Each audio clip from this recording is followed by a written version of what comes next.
Jacob Elordi had merely intended to stop for gas and maybe a burrito on his solo road trip through the sun-baked highways of New Mexico, but as the desert heat shimmered around the dusty little town of Arroyo Perdido, where tumbleweeds rolled lazily across cracked pavement and a turquoise sky hung impossibly vast above, things took a turn from the mundane to the utterly deranged in a heartbeat, as a convoy of matte black vans emerged silently from the desert horizon, surrounding him with cultists in silver robes and mirror-shine goggles who dropped to their knees in synchronized awe, chanting in a language that sounded like wind whistling through satellite dishes, declaring him Zortal, the exalted plasma-blooded sovereign of Dimension 9, before drugging his green smoothie and whisking him away to a hidden underground compound carved beneath the desert floor, a labyrinth of glowing hieroglyphs, levitating crystals, and corridors that pulsed with neon light like veins under alien skin.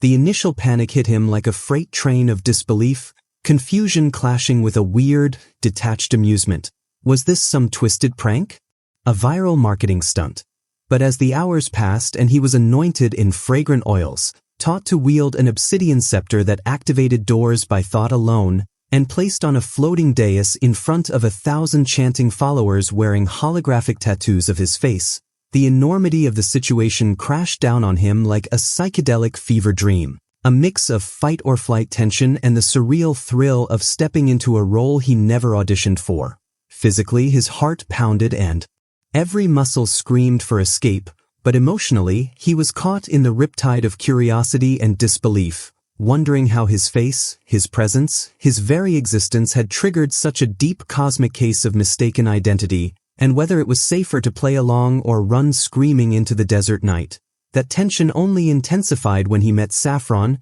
the high priestess of the cult, a steely-eyed former astrophysicist turned zealot who spoke in riddles and regarded him with a mix of reverence and suspicion, clearly testing whether he truly possessed the wisdom of the great ascended luminary, while her younger brother Leon, a quiet, jittery tech savant who had clearly watched The Matrix one too many times, hinted that not everything in the compound was as it seemed and that maybe, just maybe, the cult's ancient prophecies weren't entirely fabricated, as the sun set above the sand-drenched world he once knew, replaced by starlight filtered through quartz domes and whispers of interstellar wars scrawled in alien calligraphy. Jacob realized this was no joke, no dream, and no easy exit, and though he didn't yet know the rules, the stakes, or the truth behind the shimmering madness, one thing was crystal clear: his life was no longer his own, and the strange, dangerous game had only just begun. As the intoxicating haze of shock gradually began to lift,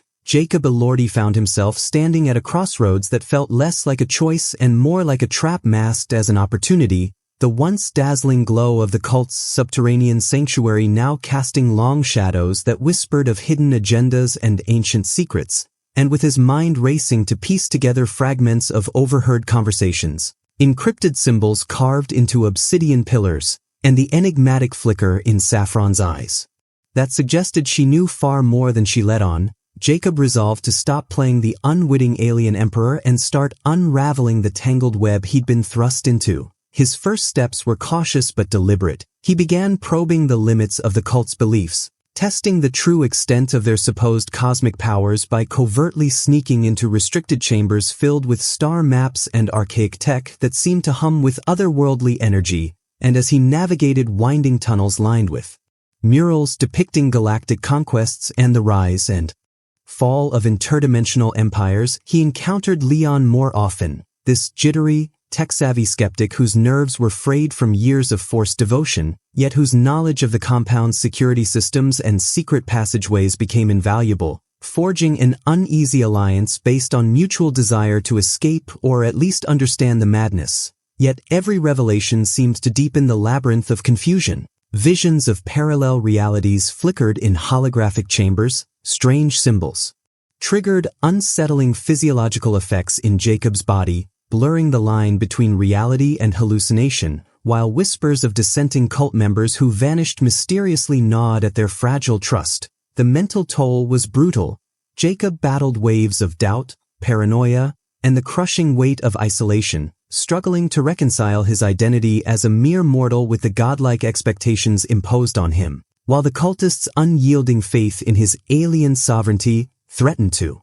suffocate his very sense of self, forcing him to confront whether to embrace the persona to survive or dismantle the dangerous delusion from within. As the walls seemed to close in with each secret uncovered, the stakes skyrocketed when a shadowy faction within the cult, led by the enigmatic and ruthless Orin, a charismatic zealot who saw Jacob as both a messiah and a threat, began tightening their grip, igniting a dangerous game of cat and mouse where trust was a currency scarcer than water in the desert, and the true purpose of the cult, whether salvation, power, or something darker, remained shrouded in cryptic prophecies and ominous rituals. Every step forward was a plunge into deeper uncertainty, the desert air thick with tension and the faint hum of an approaching storm, and as Jacob's heart pounded with a mixture of fear and fierce determination, he understood that to survive and uncover the truth, he would have to navigate not only the physical maze of the cult's hidden lair but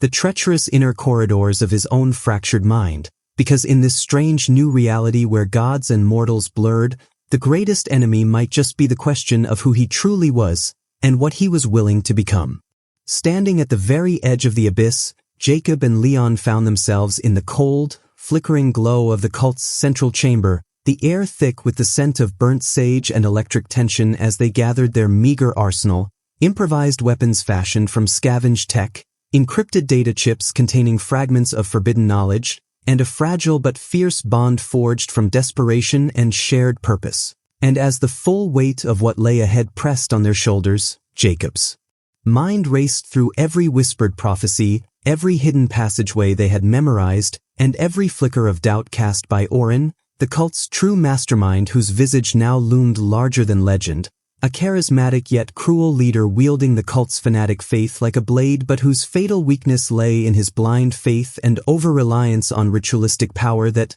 once broken, left him vulnerable to logic and defiance. Emotionally, Jacob steeled himself against the fear gnawing at his resolve, drawing strength from the raw human connections he'd built, particularly the trust in Leon, whose quiet intelligence and unwavering loyalty had become the anchor in the storm. And as they prepared for the inevitable showdown in the chamber where the cult would attempt their ultimate right to summon the celestial veil, Jacob wrestled with the weight of sacrifice, knowing that the fate of countless innocents hung precariously on their success, and that failure meant not just death but the unleashing of a cosmic terror from which there would be no return. The strategy was as daring as it was desperate. Leon would infiltrate the cult's communication network to disrupt the ceremonial synchronization, throwing their fanatics into disarray while Jacob confronted Orin directly, using his knowledge of the cult's sacred texts and the psychological cracks in Orin's armor to dismantle his authority and break the spell of control over the followers,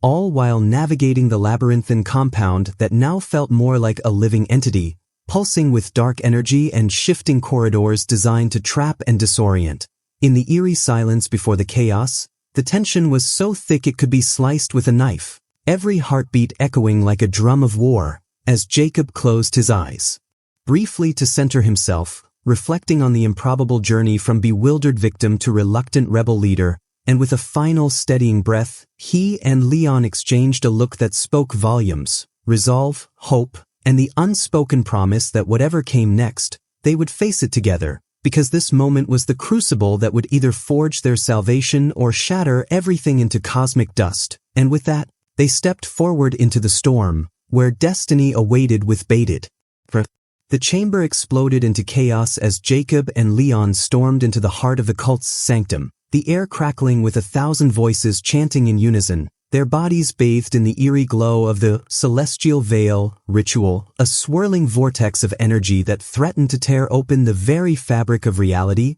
Orin, regal and terrifying in his silver robes, wielded an ancient staff that pulsed with dark power, his eyes burning with fanatic zeal as he mocked Jacob's mortal defiance, claiming that the alien emperor must submit or be annihilated. Yet beneath the veneer of confidence, cracks showed. Orin's over-reliance on the ritual made him vulnerable to disruption, and his fanatic followers, though fierce, began to waver as Leon hacked into their network, fracturing their cohesion and sending encrypted commands that turned allies into confusion and chaos. The confrontation became a brutal dance of mind and matter, with Jacob dodging psychic attacks and parrying cultists' desperate strikes while simultaneously reciting forbidden verses uncovered in secret texts to unravel the ritual's foundation, each word a hammer blow against Orin's command. The stakes couldn't have been higher. Failure meant the cult's dark god would emerge, consuming the desert and beyond in endless void,